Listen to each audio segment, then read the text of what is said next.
Hello दोस्तों, कैसे आप सभी। मैं हितेश आप सभी का स्वागत करता हूं मेरे यूट्यूब चैनल ज्ञान विद्यालय में। आई होप आप सभी के एग्ज़ाम्स अच्छे जा रहे होंगे एसएससी जीडी के। तो चलिए आज की वीडियो को स्टार्ट करते हैं बिना देर के। यदि आप इस चैनल पर पहली बार जुड़े हैं तो please like share and subscribe करना ना भूलें। तो चलिए अपनी वीडियो को स्टार्ट करते हैं दोस्तों। जैसे कि दोस्तों आज का सबसे पहला क्वेश्चन है, फोबोस किसका उपग्रह है। तो फोबोस किसका उपग्रह है दोस्तों? मंगल ग्रह का। ठीक है, मंगल ग्रह के यानी कि 2 सैटेलाइट हैं, जिसे फोबोस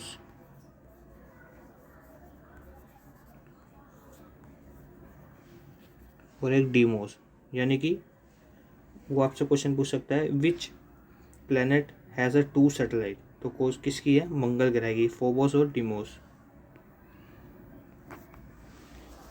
अगला क्वेश्चन है दोस्तों, चंद्रप्रभा राष्ट्रीय उद्यान कहाँ स्थित है। तो चंद्रप्रभा राष्ट्रीय उद्यान कहाँ स्थित है? यूपी स्टेट के अंदर। ठीक है, और आपसे पूछ सकता है, ठीक है, यूपी के अंदर सिर्फ एक नेशनल पार्क है, ये वाला, ठीक है, चंद्रप्रभा। और हरियाणा के अंदर 2 हैं, कौन कौन से हैं? सुल्तानपुर, ठीक है, और एक कौन सा है? कालेसर। ठीक है, इन दोनों को आप याद रखेंगे। अगला क्वेश्चन दोस्तों, मोर्नी हिल किस राज्य में स्थित है। तो मोर्नी हिल कहाँ पे स्थित है? हरियाणा स्टेट में स्थित है। मूंगफली का सबसे बड़ा उत्पादक राज्य कौन सा है? तो मूंगफली का सबसे बड़ा उत्पादक राज्य कौन सा है दोस्तों? गुजरात स्टेट, यानी कि गुजरात में सबसे ज़्यादा मूंगफली जो है, ग्राउंड नट्स जो है, उनकी प्रोडक्टिव होती है। ठीक है, और अगर आपसे ये भी पूछ सकता है कि सबसे ज़्यादा तादाद में, यानी कि सबसे अत्यधिक कॉफ़ी का उत्पादन करता राज्य कौन सा है। तो कौन सा है? कर्नाटक स्टेट कॉफ़ी के मामले में, ठीक है, टॉप पे है। अगला क्वेश्चन दोस्तों, थामो किस देश की स्थानीय हवा है। थामो कहाँ की हवा है? जापान की। अगला क्वेश्चन दोस्तों, दक्षिण का ब्रिटेन किसे कहा जाता है। दक्षिण का ब्रिटेन किसे कहा जाता है? न्यूजीलैंड को। मिशिगन झील किस देश में स्थित है। तो मिशिगन झील कहाँ स्थित है दोस्तों? अमेरिका स्टेट में स्थित है। ठीक है, और आपसे ये पूछ सकता है जो रशिया यानी कि रूस जो है, वो किस नदी के किनारे बसा है। तो आप क्या जवाब देंगे? मॉस्को नदी के किनारे। ठीक है, यानी कि वो मॉस्को नदी के किनारे जो है रूस बसा हुआ है। अगला क्वेश्चन दोस्तों, सबसे छोटा राष्ट्रीय उद्यान का नाम क्या है। तो सबसे छोटा राष्ट्रीय उद्यान जो है वो कौन सा है? साउथ बटन, जो कि कहाँ पड़ता है? अंडमान निकोबार आइलैंड में। ठीक है, और दोस्तों आपसे पूछ सकता है कि सबसे पुराना कौन सा है। तो सबसे पुराना कौन सा है जो 1936 में बना था? जिम कॉर्बेट नेशनल उद्यान। ठीक है, इस तरीके से आप याद रखेंगे। और इसका हाल ही में नाम चेंज हो गया, इसका नाम, नया नाम क्या रखा गया? Ramganga national park. ठीक है, इस चीज़ का आप याद रखेंगे। अगला क्वेश्चन दोस्तों, म्यांमार कितने राज्यों के साथ अपनी सीमा साझा करता है। यानी कि Myanmar share this border with how many states of India. ठीक है, तो कितने के साथ करता है? 4 के साथ करता है। कौन कौन सी है? मणिपुर, मिजोरम, अरुणाचल प्रदेश और Nagaland. These all are 4 states to share border with Myanmar. रबड़ का सबसे बड़ा उत्पादक राज्य कौन सा है। तो रबड़ का सबसे बड़ा उत्पादक राज्य कौन सा है? केरला स्टेट। गुजरात में क्या था? मूंगफली, आपको बताई थी मैंने। और कर्नाटक में क्या था? कॉफ़ी। ठीक है, इस तरीके से आप याद रखेंगे।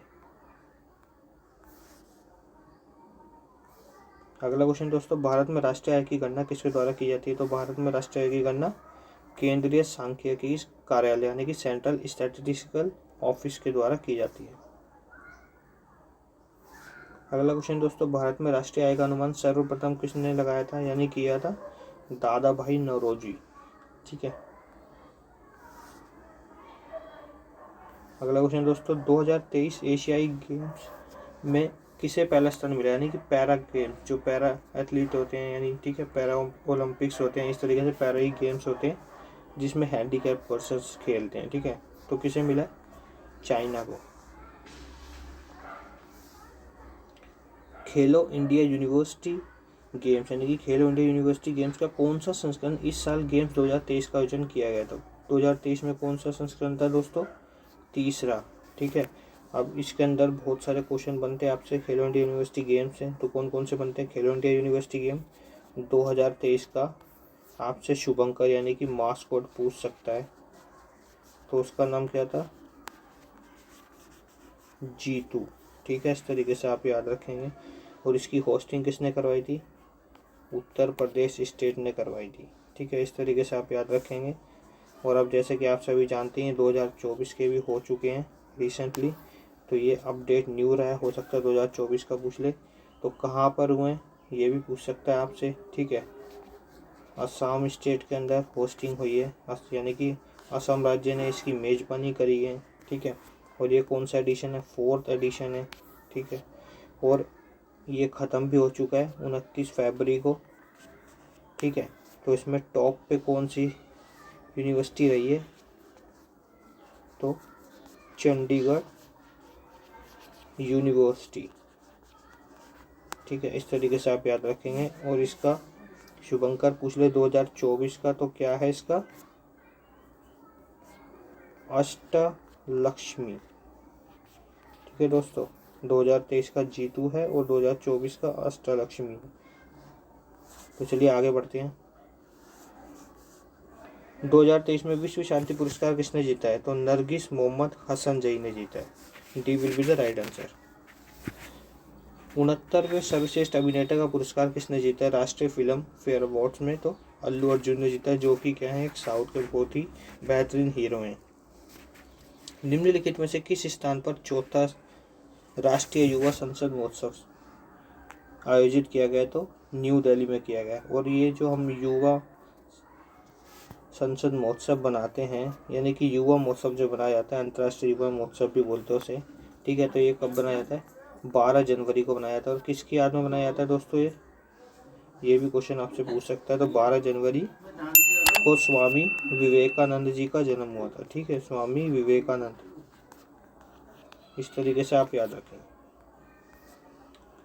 अगला क्वेश्चन दोस्तों, निम्नलिखित में से कौन सा वृद्धावस्था पेंशन शुरू करने वाला पहला पूर्वोत्तर राज्य बन गया? यानी कि वो पूछ रहा है कौन सी स्टेट, पूर्वी राज्य यानी पूर्वोत्तर राज्य कौन सा ऐसा which of the following has become the first north eastern state to introduce old age pension? तो किसने स्टार्ट की है? सिक्किम ने स्टार्ट की है। और ये 1972 में हमारे देश का 22वां राज्य बना था।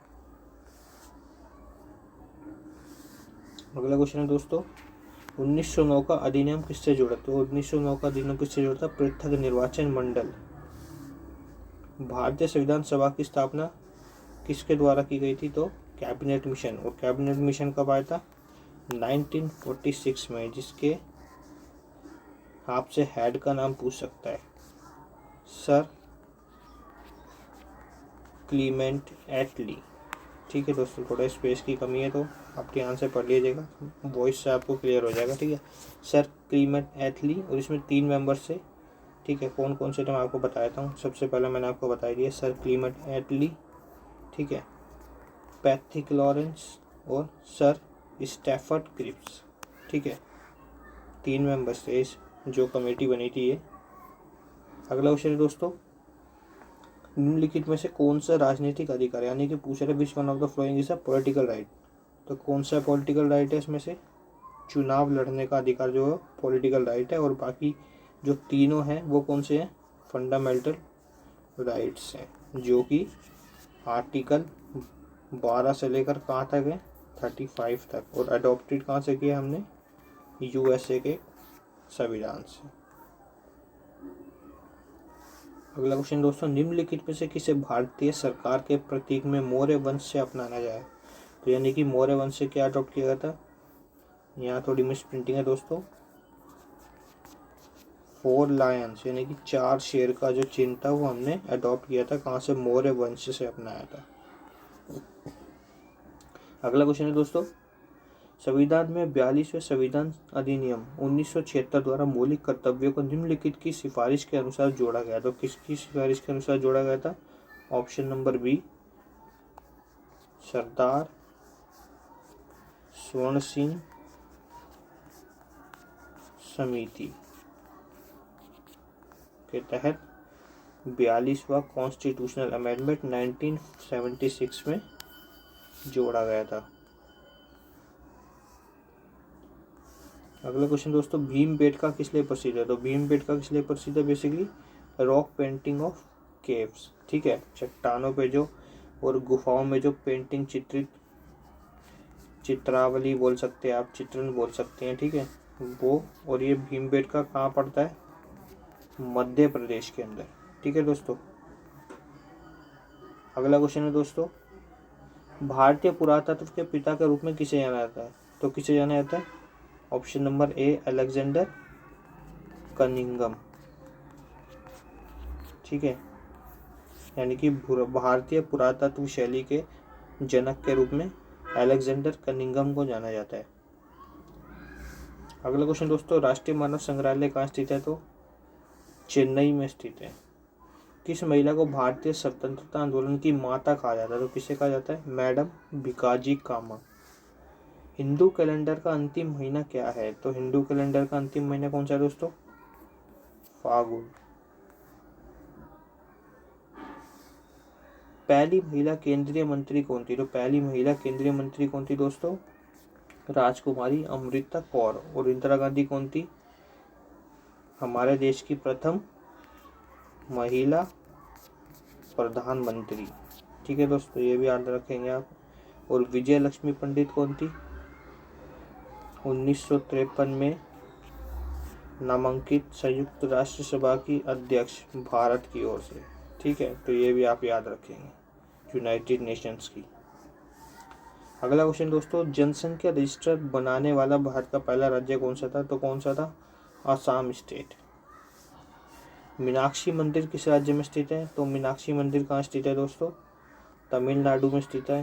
कहीं कहीं पे तमिलनाडु नहीं दे रखा होगा, मदुरै दे रखा होगा, तो आप मदुरै भी ऑप्शन से समझ सकते हैं, ठीक है। अगला क्वेश्चन है दोस्तों, भारत की प्रथम महिला रेल मंत्री कौन थी? तो भारतीय प्रथम रेल मंत्री कौन थी? ममता बनर्जी, जो कि हाल ही में वेस्ट बंगाल की क्या है? चीफ मिनिस्टर, ठीक है। और इसी की जगह यदि आपसे पूछ ले भारत के प्रथम रेल मंत्री कौन थे?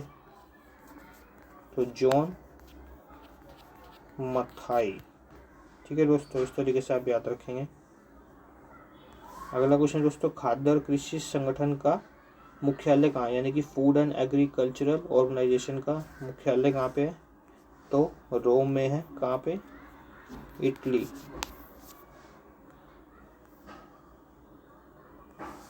अगला क्वेश्चन देखते हैं दोस्तों, भारत का मंदिरों का शहर किसे कहा जाता है? तो भारत का मंदिरों का शहर किसे कहा जाता है? भुवनेश्वर को।